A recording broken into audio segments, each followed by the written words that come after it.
The world of 490 BCE was ruled not by laws or ideals, but by power. Across Asia, Africa, and the Near East, the Persian Empire stretched farther than any empire before it. From the burning deserts of Egypt to the cold mountains of Central Asia, millions lived under one king, Darius of Persia. His word was law, his armies unstoppable, his reach seemingly endless. To most of the known world, resistance to Persia was unthinkable. Far to the west, beyond the Aegean Sea, lay a fractured land of rocky hills, narrow valleys, and scattered coastal plains. This land was Greece. It had no emperor, no single army, no unified command. Instead, it was divided into dozens of fiercely independent city-states, each suspicious of the other, each proud, stubborn, and ready to fight for its own survival. Among them was Athens, not the largest, not the strongest, but one of the most restless and dangerous. Athens was dangerous because it had changed. Not long before, it had overthrown its tyrants and given power to its citizens. Ordinary men now voted, argued, and decided their own future. This idea was fragile, new, and deeply threatening to kings and emperors who ruled by birthright. Athens did not kneel easily, and when the Persian Empire extended its shadow toward the Greek world, Athens chose defiance over submission. The trouble began across the sea, in the Greek cities of Asia Minor. These cities spoke Greek, worshipped Greek gods, and shared Greek culture, yet they lived under Persian rule. For years they tolerated it, but resentment grew. In 499 BCE, rebellion erupted. Greek cities rose against Persian governors, burning cities and declaring freedom. Athens, small and far away, made a decision that would seal its fate. It sent ships and soldiers to help the rebels. Together, they marched into the Persian provincial capital of Sardis and set it ablaze. The revolt failed. Persian armies returned in overwhelming force, crushing the rebels one by one. Cities were destroyed, leaders executed, and order was restored. But the memory of Athens' involvement burned brighter than the fires of Sardis. Darius, king of kings, did not forget insults. To him, Athens was no longer a distant curiosity, it was an enemy. Years passed, and Persia prepared. The first attempt to subdue Greece ended in disaster when storms destroyed Persian fleets. Darius did not rage, he waited. In 490 BCE, he sent a new expedition across the Aegean Sea. It was not an invasion meant to conquer all Greece, not yet. It was punishment, a warning. Athens and the city of Eretria were to be destroyed, their people enslaved, their lands broken as a lesson to all who might resist Persia. The Persian fleet moved like a shadow across the islands, demanding submission. Some surrendered without a fight, others were crushed. Eretria resisted and paid the price. Its walls fell, its temples burned, and its people were dragged away in chains. News of Eretria's destruction reached Athens like a death sentence. The Persians were coming, and there would be no mercy. When the Persian fleet landed on the plain of Marathon, the Athenians understood the danger immediately. Marathon was wide and flat, perfect for Persian cavalry. It lay only a short march from Athens itself. If the Persians advanced, the city would fall. If Athens surrendered, its democracy would die. There would be no second chance. The Athenians marched out to meet them. They were farmers, craftsmen, merchants, citizens who bought their own armor and fought for their own land. Bronze helmets covered their faces, shields locked together, spears held steady. They were hoplites, heavy infantry, trained to stand firm, not to run. Beside them stood the men of Plataea, loyal allies who knew that if Athens fell, they would be next. Facing them across the plain stood the army of the Persian Empire, archers, infantry, cavalry, veterans of countless wars. They were confident. To them, these Greeks were brave but foolish, standing openly against the greatest power on earth. For days, the two armies watched each other. The Persians waited for betrayal inside Athens or for their cavalry to be perfectly positioned. The Greeks waited for help that might never come.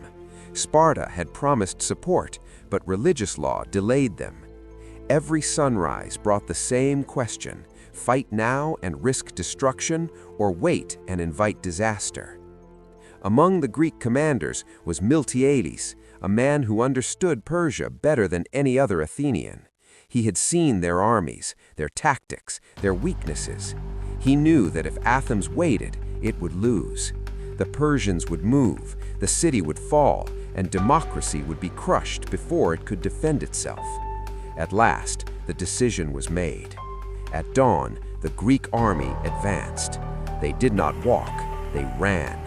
Across the plain of Marathon, heavily armored men charged toward the Persian line, covering the distance under a storm of arrows.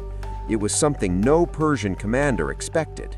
Hoplites slammed into the Persian infantry with terrifying force.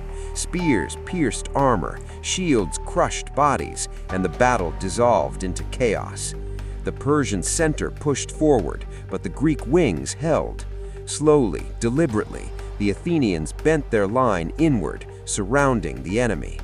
What began as confidence turned into confusion, then panic. The Persians broke. Men fled toward their ships, pursued by Greeks who moments earlier expected death. By midday, the battle was over. Thousands of Persians lay dead on the plain. The Greek losses were astonishingly small. Against all expectation, Athens had won. But the danger was not over. The Persian fleet could still sail directly to Athens and attack the undefended city. A messenger was needed, someone to run from Marathon to Athens and warn them of victory and danger alike. He ran without stopping, driven by exhaustion, fear, and duty. He reached the city, delivered his message, and collapsed. Athens was saved. The Battle of Marathon was not just a victory, it was proof that an empire could be resisted, that free citizens could stand against tyranny, and that the course of history could be changed in a single day on a narrow stretch of land. And the echo of that run from Marathon to Athens would be remembered for thousands of years. The sun was still low over the hills when the last Persian ships pushed away from the shore of Marathon. Smoke drifted above the plain, mixing with the salt air from the sea. Broken shields lay half-buried in sand and grass. Spears snapped underfoot. Bodies scattered where men had fallen and would never rise again. The Athenians stood in silence, breathing hard, hardly believing what they had done. Against the greatest empire on earth, they had survived. More than that, they had won. Yet victory brought no rest. The commanders understood the danger immediately. The Persian fleet had not been destroyed. It could sail south, circle the coast, and strike Athens directly, while the army was still far away. The city's walls were weak, its people were unarmed. If the Persians reached Athens first, everything achieved at Marathon would be meaningless.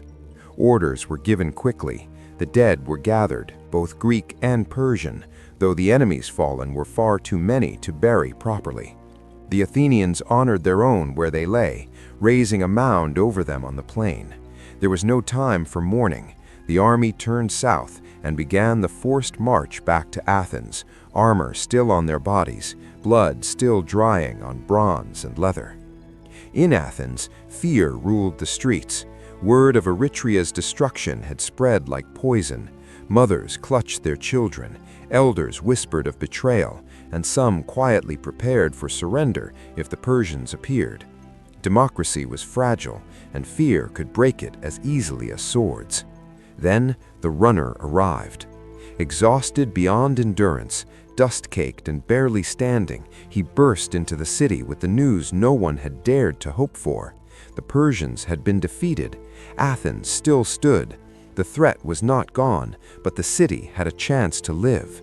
The man collapsed, his strength spent, his duty fulfilled. Whether he lived or died afterward mattered less than the message he carried. From that moment, his run became legend, retold and reshaped across generations until it symbolized sacrifice itself. When the Persian fleet reached the waters off Athens, they saw something unexpected.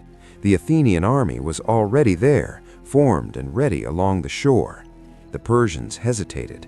They had been beaten once. They would not risk another humiliation so far from home. The fleet turned away and sailed east, carrying defeat back to Asia. News of Marathon spread quickly across Greece. At first, many refused to believe it. Persia was not supposed to lose. Empires did not fall to farmers and craftsmen. But the truth could not be denied. A small city-state had stood its ground and survived. In Sparta, when the army finally marched north after their religious observance, they arrived too late to fight, but not too late to see the aftermath. They walked the battlefield, counting Persian dead, examining broken armor, and understanding what had happened. Even Sparta, proud and powerful, recognized the meaning of Marathon. Greece was not helpless. For Athens, the victory transformed everything. Confidence replaced fear. The city honored its fallen as heroes and celebrated its living as defenders of freedom. Democracy, once uncertain, now carried the weight of survival. The people had fought for themselves and won. This belief would shape Athens for generations. Miltiades, the general who had urged the attack, was praised as a savior. His understanding of Persian warfare and his willingness to take risks had changed history. Yet even heroes were not safe from the restless nature of Athenian politics. In time, accusations and rivalries would bring his downfall. Athens was grateful, but it never stopped judging its leaders. The Persians did not forget Marathon. Though the defeat was small compared to the size of their empire, the insult was immense. Darius began preparations for a far greater invasion, one meant not to punish, but to conquer. He would not live to see it. His son, Xerxes, would inherit both the throne and the desire for revenge. Marathon became a symbol, but symbols grow larger than truth. Over time, stories exaggerated numbers, simplified events, and shaped the battle into a clear struggle between good and evil.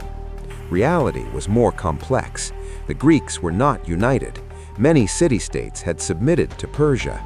Some would fight against their fellow Greeks in the wars to come.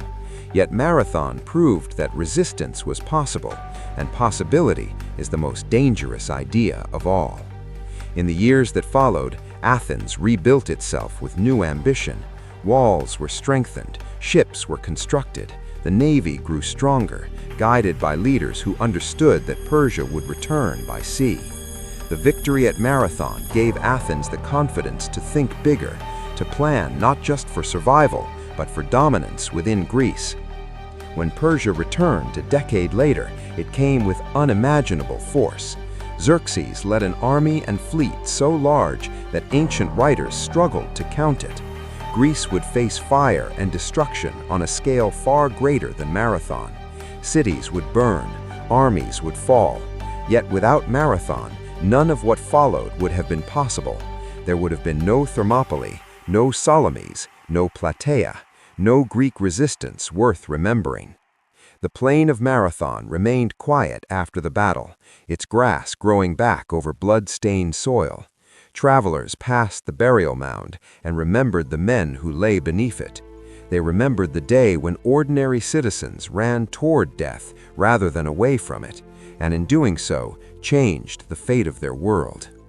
Long after empires rose and fell, after Persia faded into history and Athens itself declined, the name Marathon endured.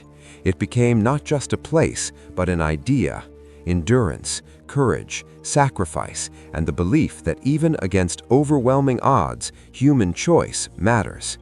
And it all began on a single day, in a narrow stretch of land between the sea and the hills, when a small army decided that freedom was worth the risk of everything.